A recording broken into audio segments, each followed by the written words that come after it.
जय सिया राम। मानस में किष्किंधा कांड के अंतिम दोहे में हम लोग कल ही प्रवेश कर चुके हैं। उससे आगे भी हम और आनंद लेते हैं। हम सब ने देखा दक्षिण की तरफ जो टुकड़ी जा रही है सीता जी की खोज के लिए, उसमें हर कोई अपने अपनी क्षमता के अनुसार अपने बल का बखान कर रहा था। और मज़े की बात यह है कि कोई तो कहता है कि मैं जा नहीं पाऊँगा, और कोई कहता है मैं जाऊँगा तो मैं आ नहीं पाऊँगा। और जिसमें सही में बिल्कुल क्षमता है वो तो चुपचाप एकांत में बैठे हैं। हम सब ने देखा कि एकदम दृष्टि पड़ती है जामवंत जी की, और वो हनुमान जी के पास जाकर कहते हैं कि कहाहि बीच पति सुनो हनुमाना, काजू सादी बलवाना, पवन तनय बल पवन समाना, बुद्धि विवेक विज्ञान निधाना। क्योंकि एक हनुमान जी रह गए थे कि जिन्होंने अभी अपना कुछ अभिप्राय नहीं किया था, तो जामवंत जी उनसे भी कह रहे कि आप क्यों चुप बैठे हैं, आप भी तो अत्यंत बलवान हैं, आप क्यों नहीं कुछ अपना अभिप्राय देते हैं, क्यों चुप्पी साध रखी है। तो अब एक संत ने बताया था कि भाई सब अपना अपना बल बता रहे हैं, उनमें बल है तो वो बता रहे हैं, मेरे में तो कोई बल है ही नहीं, अपना तो कुछ है ही नहीं बल, तो मैं क्या बताऊँ। मेरा तो बल मेरा राम है, मेरे प्रभु है, मेरे स्वामी हैं, अपना कुछ हो तो हम बताएं। तो यहाँ पर पवन तनय बल पवन समाना, राजेश्वरानंद जी का यह अभिप्राय है कि जब जामवंत जी गए वहाँ पे हनुमान जी के पास, तो सबसे पहले उन्होंने उनकी देह की क्षमता की उनको बताया कि आप बलवान हैं। बलवान तो देह के कारण ही होता है, व्यक्ति इंद्रियों की शक्ति है और आदमी हष्ट-पुष्ट है, वो काम कर सकता है। तो सबसे पहले उन्होंने देह का, क्योंकि सब व्यक्ति जो है हम सब जीव, हम देह से ज़्यादा जुड़े हुए हैं। देह के अंदर जो हम, अब जैसे किसी को दर्द होता है शरीर में, तो जैसे लोग बोल देते हैं ना ये बहुत दर्द हो रहा है, शरीर बहुत दर्द हो रहा है, तो बोले क्या हुआ, क्या बुखार हुआ, तो किसको बुखार हुआ, मुझे बुखार हुआ। शरीर का बुखार नहीं बोलते, मुझे बुखार हुआ।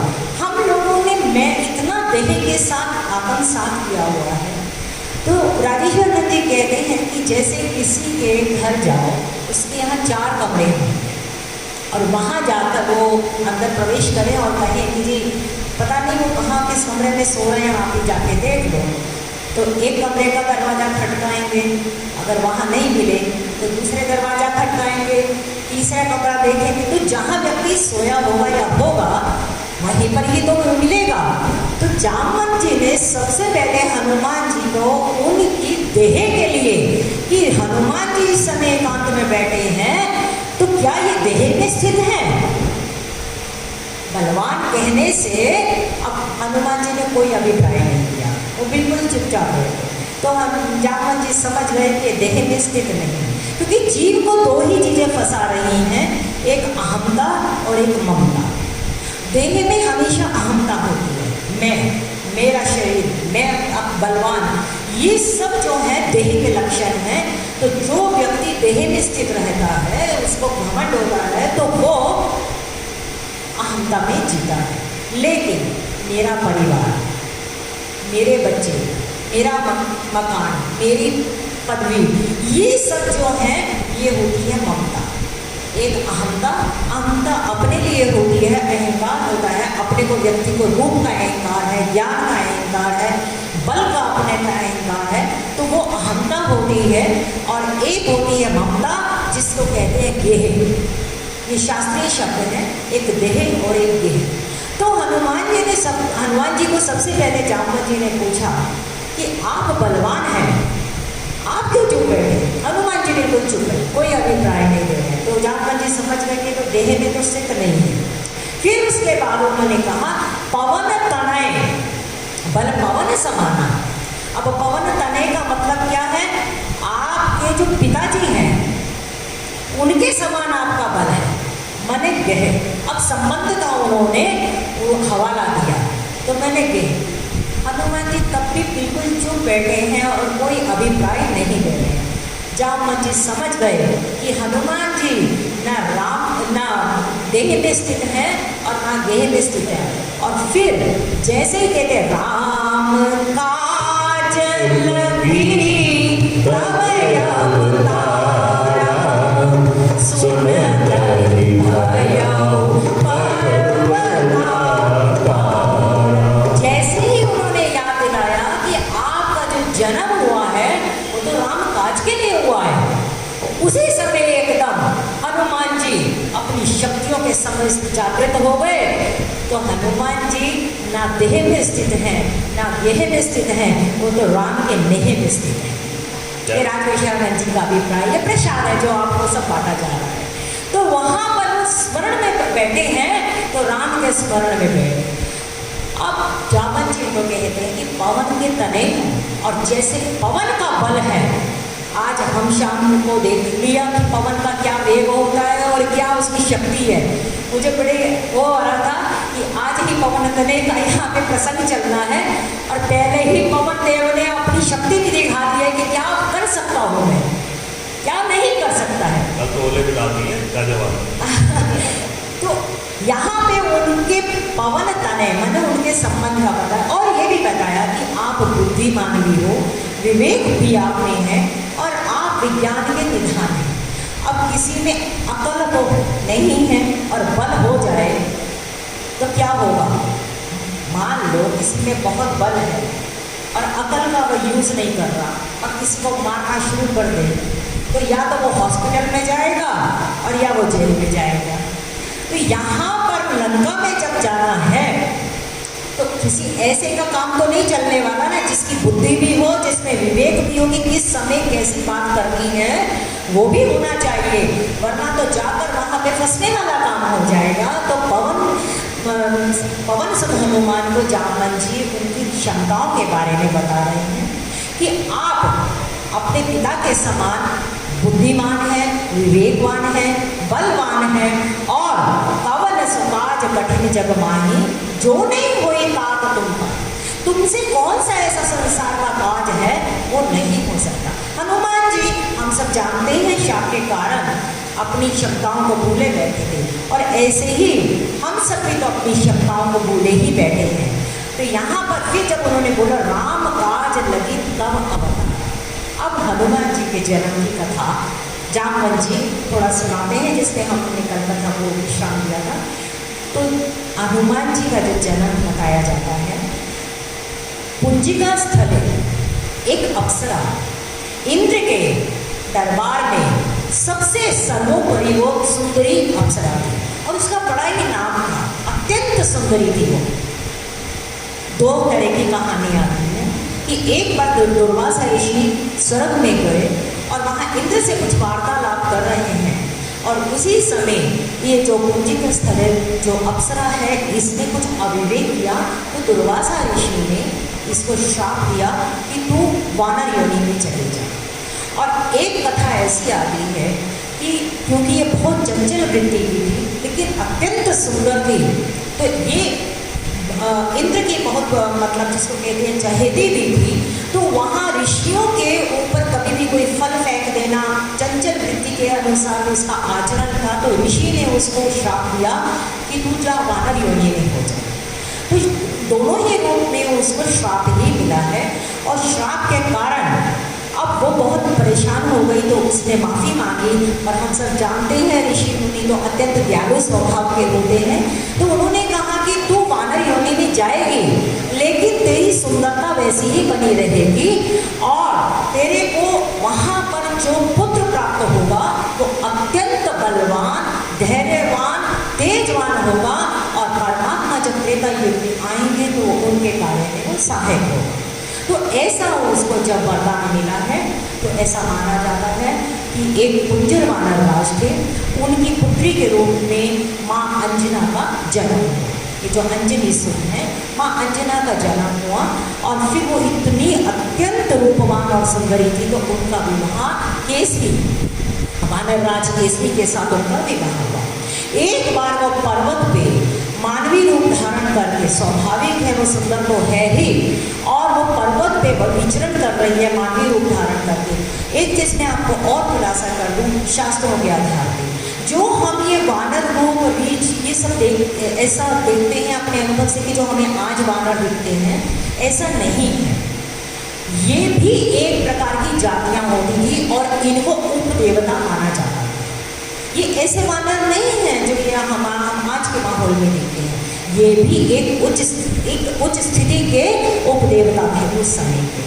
तो वहाँ पर जब ये माँ अंजना वहाँ पर भ्रमण कर रही है पर्वत पे, तो वायुदेव पवन देव जो हैं वो उनकी सुंदरता से मोहित हुए, और जैसे ही मोहित हुए हैं तो उन्होंने अप्रत्यक्ष रूप में आकर उनको आलिंगन किया, और जैसे ही उनको लगा कि कोई मेरा स्पर्श कर रहा है, तो उसी समय अंजना ने बोला कि आप कौन हैं जो मुझे इस तरीके से स्पर्श कर रहे हैं और मेरे सती धर्म को आप नष्ट करने की कोशिश कर रहे हैं।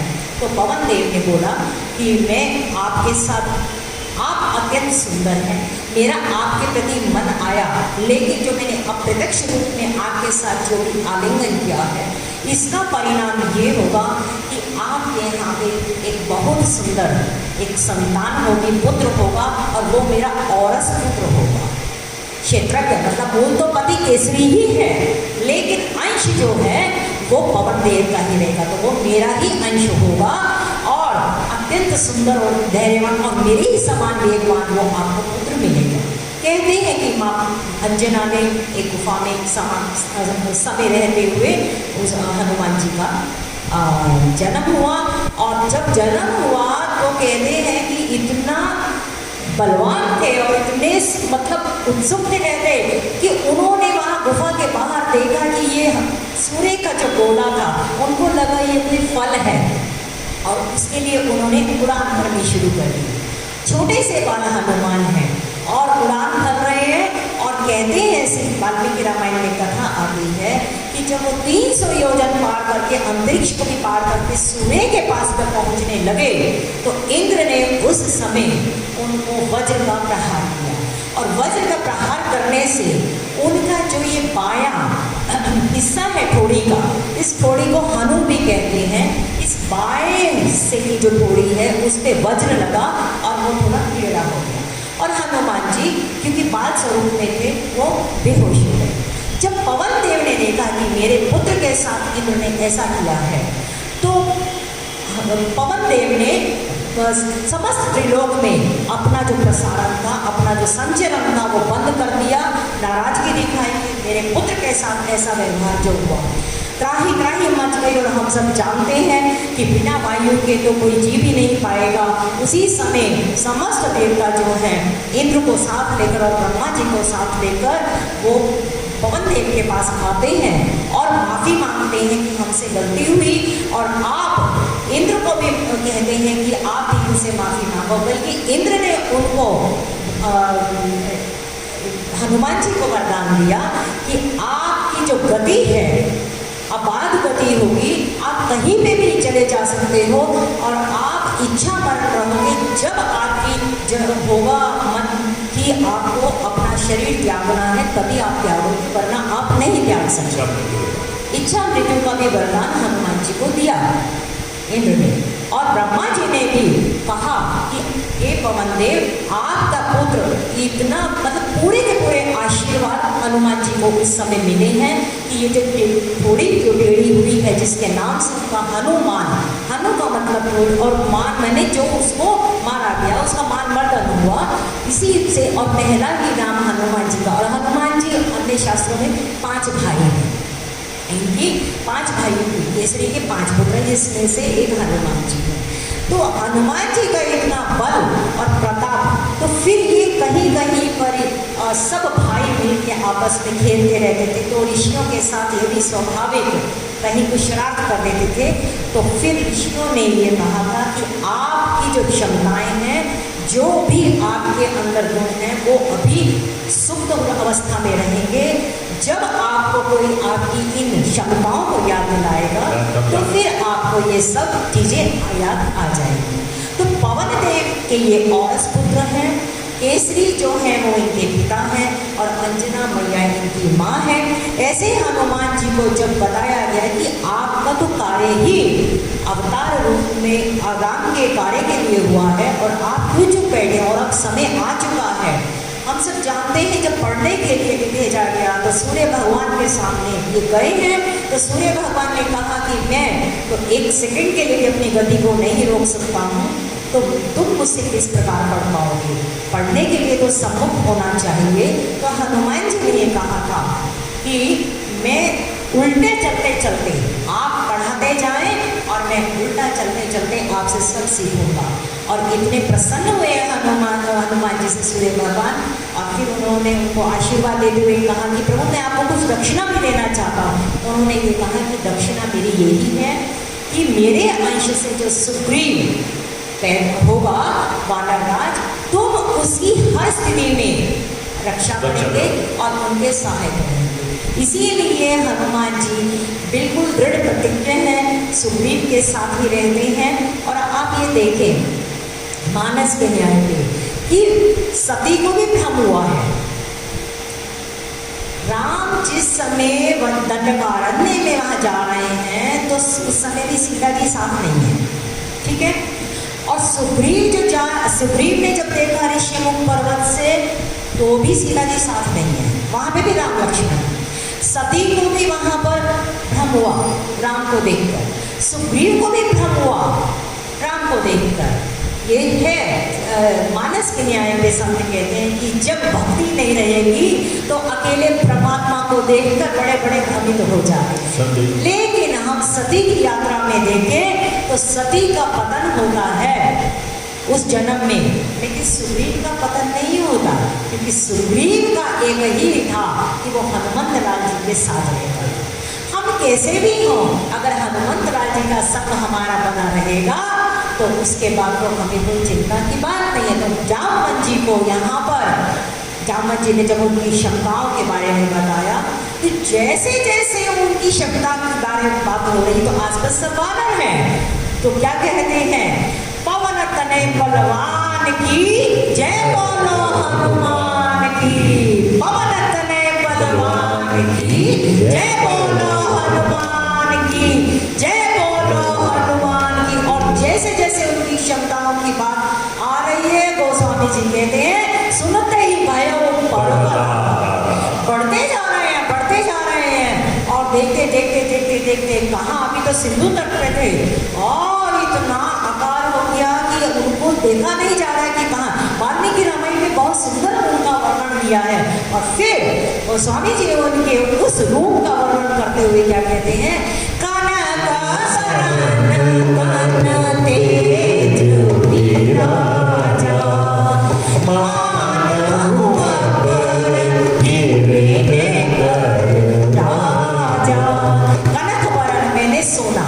सोने को कहते हैं, सोने जैसा हेम शैलावदेह कनक वर्ण है। और देखो कनक वर्ण है और कनक की लंका में जा रहे हैं और यहाँ पर उस कनक वर्ण ने ही वहां पर कनक की, उन्होंने कहा मैं तो राम भक्त हूँ, मैं तो पक्का सोने की कसौटी पर खड़ा हूँ। ये लंका को भी जरा देखें कि ये भी सही सोने की है, क्योंकि सोने को जो जावेरी देखता है एक तो कसौटी से देखता है, एक छेद करके देखता है सोने में, या पिघला के देखता है, जला के भी देखता है कि किस तरीके। तो हनुमान जी ने वहां उनकी कसौटी करी है कि ये सही मायने में सुंदरकांड का आएगा, प्रसन्न आनंद लेंगे। तो यहाँ पर वो हनुमान जी का जो रूप वर्णन बताया है कनक वर्ण है, सोने जैसा रंग है उनका और तेज इतना है उनके चेहरे पे।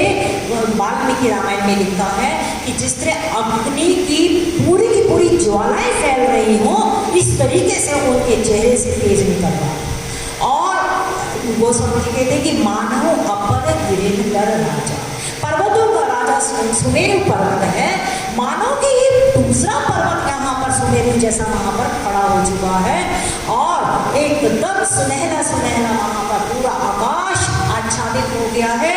सिंह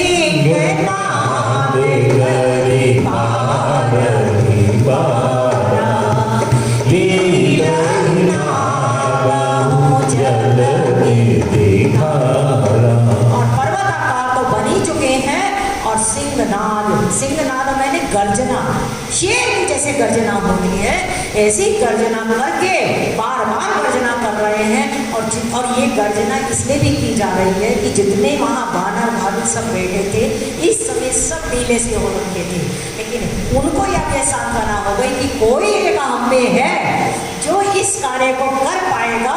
और उनके अंदर अब हिम्मत आ गई है, और उस हिम्मत को दिखाने के लिए बार बार हनुमान जी सिंहनाद कर रहे हैं। और हम सब जानते हैं कि जब कोई बड़ा कार्य करना होता है तो उसके लिए वीर रस भी चाहिए होता है, उत्साह भी चाहिए होता है। उस उत्साह को बढ़ाने के लिए यहाँ तक कि हनुमान जी ने सारे वानरों के सामने कहा कि मैं सूर्य उदय होता है, जब सूर्य उदय होकर अस्ताचल में जब तक जाएगा, तब उससे पहले ही मैं सारी परिक्रमा करके और यहाँ पर आ जाऊंगा पृथ्वी पे, और मैं पैर भी नहीं रखूंगा, मैं नक्षत्रों को पार कर जाऊंगा, समस्त समुद्रों को मैं बिल्कुल सोख दूंगा, इस धरती को आप बताएं तो मैं उलट पुलट। एक इतना वीर रस हनुमान जी में आ गया। और फिर अब बोलते को और कहते ये समुद्र लीले नागो जल निधि खाना, ये समुद्र जो खाना है इसको तो मैं ऐसे ही लील जाऊंगा। लील जाने का मतलब खाना, निकल जाओ, इसमें लिए कुछ है ही नहीं।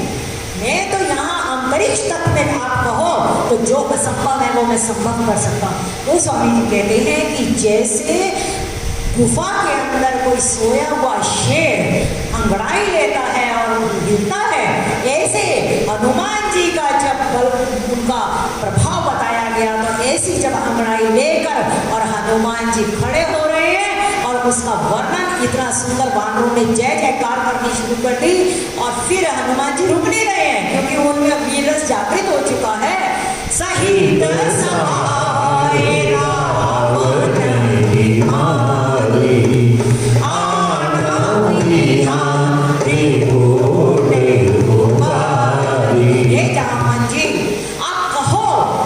इसी समय रावण को मार सके, उसके सहायकों को भी मारकर मैं अभी यहाँ पर जानकी को ले आया। तो फिर एकदम उनको ध्यान आया, ज्ञानी नाम अग्रगण्य है और बुद्धिमताम वरिष्ठम भी है हमारे हनुमान जी, कि रावण को तो मेरे को मारना नहीं है, रावण का तो काम श्री राम ने करना है, तो मैं क्यों इस पे बात करूं, ये तो मेरी लीला का पार्ट नहीं है। तो एकदम कहते हैं आनंद यहाँ त्रिकूट उपाय, मारूंगा तो नहीं, मैं त्रिकूट पर्वत ही पूरा का पूरा यहाँ उठा के ले आता हूँ, किसी को समुद्र लांघना ही नहीं पड़ेगा, और मैं यही रावण समेत सबको ले आऊंगा।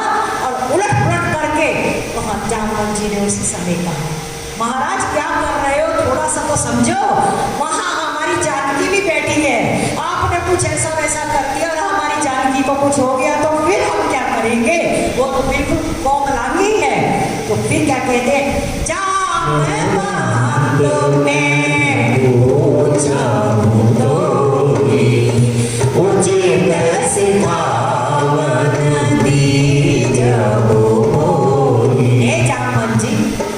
फिर आप ही बताएं, मैं आपसे ही सिखाऊंगी। और ये बहुत सुंदर सूत्र हमारे जीवों के लिए है। हमने कितना ही बल हो, कितनी ही क्षमताएं हो, तो भी हमारे जो बुजुर्ग हैं, बड़े लोग हैं, वृद्ध लोग हैं, हमें उनके ही मार्गदर्शन पे चलना चाहिए। क्योंकि युवानी कभी कभी ऐसे निर्णय ले लेती है, हनुमान जी भी तरुणावस्था में है इस समय, तो युवानी कभी कभी ऐसे निर्णय ले सकती है जिसमें कुछ गलती होने का अंदेशा हो। यहाँ पर हनुमान जी को जोश भी है और शासन होश भी है। ऐसा नहीं है कि बस मेरे में बल है तो मैं सब कुछ कर लूँगा और कोई नहीं है, ऐसा नहीं। ये सूत्र सीखने का है हनुमान जी से कि हम में कुछ भी हो लेकिन अपने बड़े बुजुर्गों के मार्गदर्शन को लेकर ही आगे चलना चाहिए। तो यहाँ पर कहते हैं, ये जामवंत जी मैं आपसे पूछता हूँ कि आप बताएं मुझे क्या करना है, उचित सिखावन दीजिए, सिखावन मुझे शिक्षा दो कि मुझे क्या करना है। तो जामवंत जी उनको बताते हैं,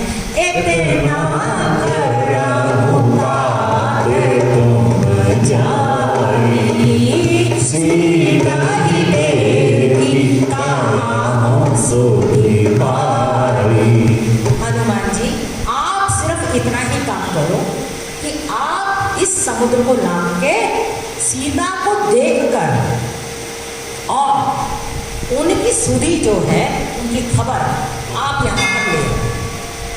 अब इतना वो कह रहे इतना करा होता, बस इतना ही करना है, तुम्हें ज्यादा नहीं करना।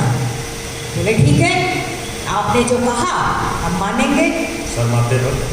सर माथे पे समुद्र लांग गए, और जब समुद्र लांगे तो सुरसा नाम अहिन के माता।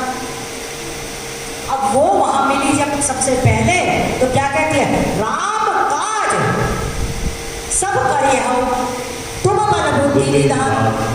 अब वो कह रहे मुझे तो ये कहा गया कि सिर्फ सीता जी को देख कर आना है, उनकी खबर लेके आनी है। ये राम काज सब करे हो, ये सब क्या है? सब तो मुझे पता नहीं है कि ये क्या कहा।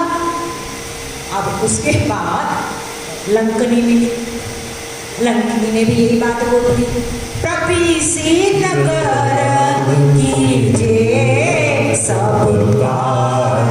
हनुमान जी रुक गए, वो भी सब कहती है काम करो, ये भी कह रहे हैं सब काम करो, तुम्हें कहाँ कौन सा काम करूं? मुझे तो सिर्फ यही बोला गया है ना कि जाओ देख कर आओ और आके सुधी बताओ। बताती है। तो अब वो परेशान, तो उन्होंने लंकनी से पूछ लिया कि देखो भाई, सब उन्होंने भी, सुरसा ने भी सब कहा, आप भी सब कह रही हैं, तो मैं क्या समझू इस बात को?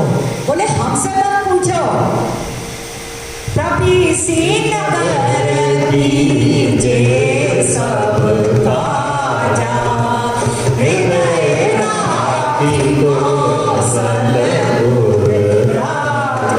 आपके हृदय में साक्षात राम लक्ष्मण बैठते हैं, आप अपने हृदय में पूछ लो उनसे कि मुझे क्या करना, कौन से काम करने, कौन से काम करने। अब भी हनुमान जी को बड़ा कंफ्यूजन था कि करूँ तो करूँ क्या। अब वहाँ गए अशोक वाटिका में, वहाँ भी जाकर उन्होंने देख लिया सीता जी को।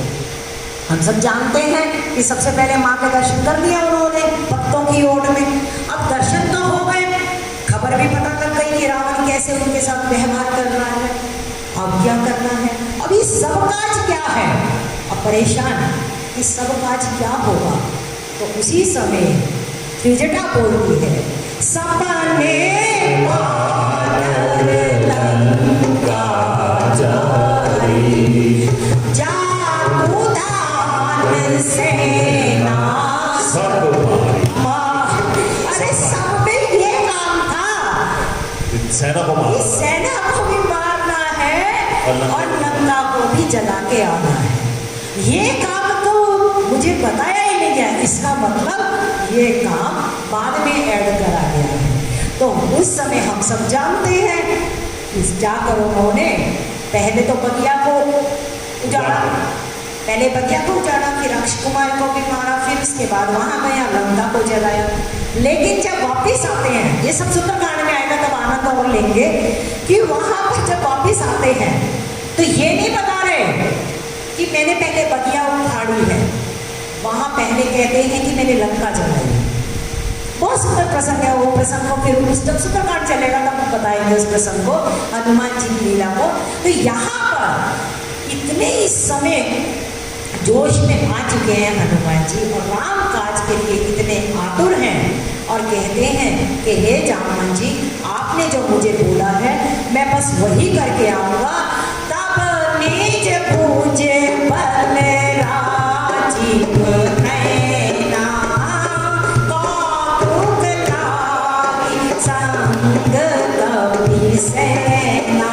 जामवन जी ने बोला, आप सिर्फ जाओ, सीता को देखकर उनकी सुधी लेकर आओ, और जब आप आ जाओगे तब निज भुज बल राजीव नयन। हमारे जो कमल नयन प्रभु हैं श्री राम, राजीव नयन इसलिए बताया है क्योंकि वो भगत विपत्ति भंजन सुखदाय। राजीव नयन धरे तनु सहायक। राजीव नयन का मतलब है कोमल। हमारे प्रभु भक्तों के लिए इतने कोमल हैं। और वहाँ पर कहते हैं कि ये जो राजीव नयन है, तब अपने निज भुज बल से और सेना को लेकर, कपि सेना को लेकर कौतुक में वो सीता को लेकर आएंगे। क्योंकि आप अगर मार दोगे तो हमारे राम की महिमा का क्या। और ये बात हुई है वहाँ पे भी, जब माँ का बहुत दुख देखा अशोक वाटिका में तो हनुमान जी भूल गए सब बातें। और उस समय उनको एकदम हुआ, माँ चल रहा हूँ, आप क्यों इतना? तब माँ ने कहा नहीं बेटा, एक तो मैं सती स्त्री, मैं अपने पति के साथ ही जाना चाहूँगी, और दूसरा मेरे पति जब जीत के लेके जाएंगे तो वो बात अलग होगी। जामवंत जी भी यहाँ पर यही कह रहे हैं, आप सिर्फ खबर ले आओ, बाकी तो हमारे राम सब कुछ कर लेंगे। और फिर क्या कहते, कपि से संग संहारी, इसी जगरे राम सीता ही आनंदे, राय लोग पावन सुजस सुर मुनि नार आदि बखानी। तो स्वामी तुलसीदास जी कहते हैं कि कपि सेन संग संहारे निश्चय, भगवान राम कपि की सेना के संग जाएंगे, निशाचरों का संहार करके, और सीता को जब लेकर आएंगे तो उनकी उस लीला का, उस जो उन्होंने चरित्र करे हैं उनका गुणगान त्रैलोक में होगा। क्योंकि जब राम हनुमान जी बिल्कुल तैयार हो गए थे ना कि मैं लेकर आ रहा हूँ, तो जामवंत जी ने एक चीज और बात की कि हे महाराज, आप में बल है, लेकिन आप सोचो अभी 3 कांड और पड़े हैं, अभी सुंदरकांड है, लंका कांड है और उत्तरकांड है। आप यही सारा काम निपटा देंगे तो आगे की लीला कहाँ चलेगी? परमात्मा तो आते हैं अपने भक्तों को लीला कर दिखाने के लिए, और जो उनके चरित्र गाता है वो परम पद पाता है। तो यहाँ पे भी प्रभु अपनी सेना को संग लेके जाएंगे। और आप देखो प्रभु की कितनी कृपालुता है, जब वापिस आ रहे हैं वहाँ से लंका से, तो वहाँ सीता जी को सब दिखा रहे हैं कि यहाँ पे मेघनाथ को मारा गया, लक्ष्मण ने मारा, कुंभकर्ण, और जहाँ रावण को मारा है ना, वहाँ पर अपना नाम ही नहीं डाला, और अयोध्या आके कहते हैं मेरा कुछ बल ही नहीं था, ये तो मेरे सहायक है ना, इनकी ही कृपा से मैं यहाँ पर इनको सब निशाचरों को जीत पाया। ये मेरे राम की। हनुमान जी भी क्यों नहीं गए? अभी ये प्रसंग कल से शुरू होगा कि समुद्र तट पे उन्होंने कहा कि तुम यहीं रहो और यहीं फल खाओ। कहने को कह सकते थे कि तुम जाओ और मैं सुनी लेकर आऊँगा, मैं राम जी के पास पहुँच जाऊँगा, लेकिन राम का भक्त भी कभी नहीं जाएगा कि बड़ा या अकेला नहीं, वो सबको मान दिलाना चाहते कि पूरी टुकड़ी जाएगी तो सबका सम्मान एक अलग होगा। तो यहाँ पे गोस्वामी जी कहते त्रैलोक पावन सुजस सुर मुनि नारद आदि बखानिये, देवता लोग, मनुष्य लोग, नारद मुनि ब्रह्म लोक तक में बखान करेंगे प्रभु की इस पराक्रम का, शौर्य का। जो सुनते गावत कहत समुझत परम पद नर पावई, रघुवीर पद पाथोज मधुकर दास तुलसी गावई। अंत में फलश्रुति देते हुए हर कांड में फलश्रुति दी है, और इस कांड की जो फलश्रुति है, जो सुनत 4 प्रकार का बताया, और 4 प्रकार की मुक्ति हुई, एक सालोक्य, एक सारूप्य, एक सामीप्य और एक सायुज्य। 4 प्रकार की मुक्ति है, और 4 प्रकार का यहाँ पे बताया गया है। जो सुनत, जो प्रभु के चरित्र को सुनेगा, हम सब तो सुन ही रहे हैं ना, और इस किष्किंधा कांड की फलश्रुति है कि जो सुनेगा, क्योंकि ये जो कांड है सबसे छोटा कांड है, और इसी में प्रत्यक्ष रूप में हनुमान जी का भी प्रवेश हुआ है, और सुग्रीव जैसे जीव के साथ में मैत्री हनुमान जी ने ही उनकी करवाई, भगवान से करवाई है। तो कह रहे गोस्वामी तुलसीदास जी, जो इस कांड को सुनेगा, तो हम सब सुन रहे हैं गावत, हम सब चौपाइयों के माध्यम से गान भी कर रहे हैं। जो सुनत, गावत, कहत, कहत मैंने कहना, हम तो कह ही रहे हैं, लेकिन आप भी कहीं कहीं कह ही रहे होंगे, कहत और समुझत। सबसे बड़ी बात समुझत, जिसने गाया, जिसने सुना और जिसने कहा, और इसको फिर हम सबने समझ लिया, उसको क्या होगा? इसको परम पद। जो भजे हरि को सदा, वो ही परम पद पाएगा।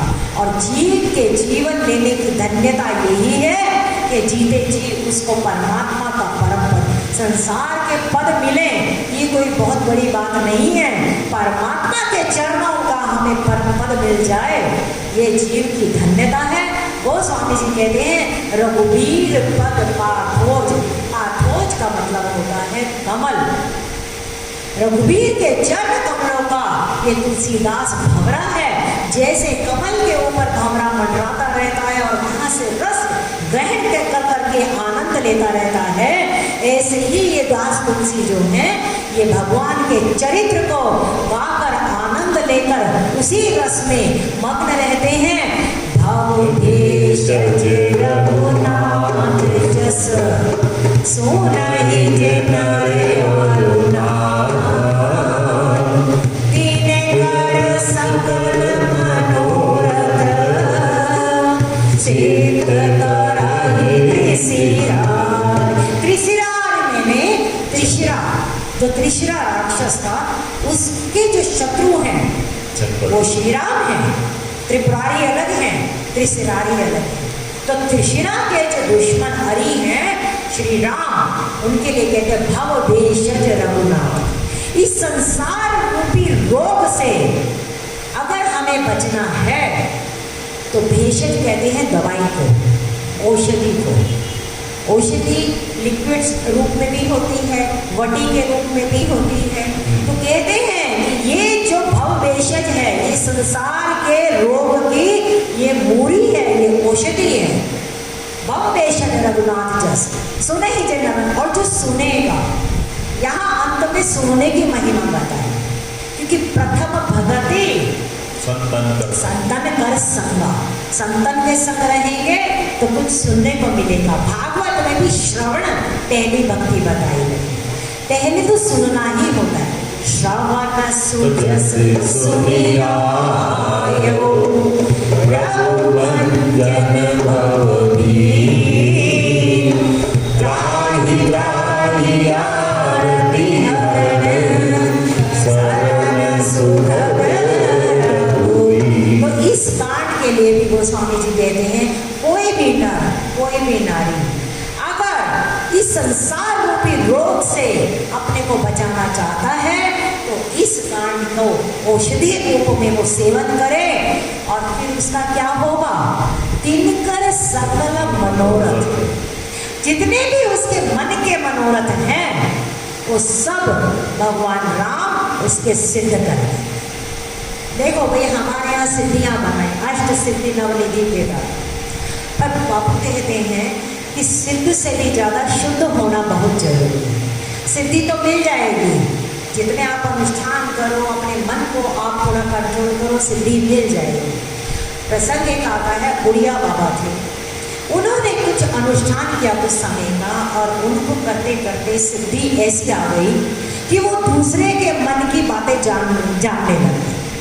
अब जब उस सिद्धि से उनको दूसरे के मन की बात जाननी हो गई शुरू, तो वो खुद कहते हैं कि ये मेरे लिए इतनी मुश्किल हो गया कि मैं अब सो भी नहीं पाता, क्योंकि जरूरी तो नहीं है कि हर आदमी हमारे लिए अच्छा ही सोच रहा होगा। ऊपर से तो प्रणाम कर रहे होंगे और भीतर से उनके हृदय में क्या चल रहा होगा वो तो वो ही जानेगा। अब उनके लिए वो इतनी ज़्यादा परेशानी वाली बात आ गई कि जैसे ही लेटते हैं और एकदम ध्यान जाता है, फला ये सोच रहा है फला, क्योंकि उनकी जो क्षमता है उनके मन तक वो पहुंच गई और ऐसा हो जाता है जिसको सिद्धियाँ मिल जाती हैं। अब वो भगवान से प्रार्थना कर रहे, प्रभु मुझे कैसे भी करके इस सिद्धि से हटाओ, मुझे तो आपका भजन करना है, आपके भजन में मैं छूट गया, ये सिद्धियों में मैं पड़ गया। बाबू कहते हैं कि हनुमान चालीसा जो पढ़ेगा इसको सिद्धि होगी। ये तो गोस्वामी तुलसीदास जी ने भगवान शंकर की साक्षी के लिए कहा है कि इसको सिद्धि, लेकिन इस सिद्धि से भी ज़्यादा हम जैसे लोगों को शुद्ध होना बहुत जरूरी। जितने शुद्ध होते जाएंगे उतना हम परमात्मा के निकट अपने आप को पाएंगे, क्योंकि परमात्मा कहते हैं निर्मल मन जन सो मोहि पावा, मोहि कपट छल छेद ना पावा।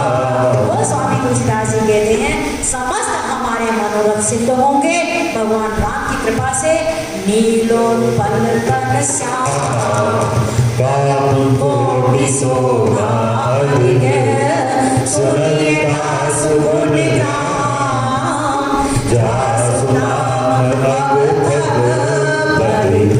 नीलोत्पल, उत्पल कहते हैं कमल को। नीलोत्पल का मतलब हुआ नीला कमल। परमात्मा का जो वर्ण बताया है वो नील कमल के समान है।